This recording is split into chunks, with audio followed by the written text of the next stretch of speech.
High School, me being a teacher, and with my fellow parliamentarians, we are here and I would be addressing them. So now, if I may ask you, my dear parliamentarians, what issues were actually raised when you being and headed the parties of being a Prime Minister? So ma'am, basically we talked about, as I was the Minister of Housing and Urban Affairs, we discussed about the issues that the rural areas have been facing from a very long time, and we also discussed about the solutions which our government and the laws which our government could implement in order to make their conditions much better. Very good. So, if I may ask about the same thing, that how do you feel that decision making and having an utmost position, how it is very reliable for you to set a demarcations and all these rules, not only for you but for our entire nation? Ma'am, it's the responsibility of the parliament. We are the lawmakers of the country, and it's really important for people to understand how the parliament plays a role and how do we rely on it. And it's really important for being aware, creating awareness on it.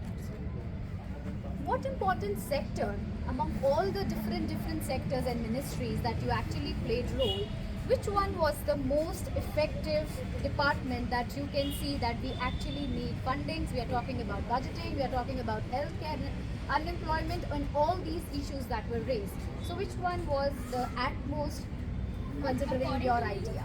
The IT industry is very important in today's time, because as we can see, technology is growing all the time, and it's going to be helping in every sector, be it health affair, be it urban affairs, everywhere. So that's why I think it's the most important. In the ministry. rapidly changing 21st century, everything is slowly turning to digital.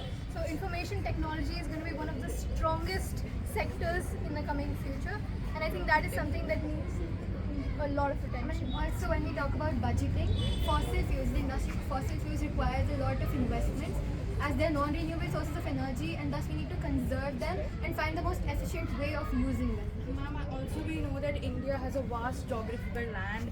It stretches approximately to 3,500 kilometers and has an abundance of renewable resources. So it would be a very major issue if India comes under the lists of the country which are promoting renewable sources rather than non-renewable sources.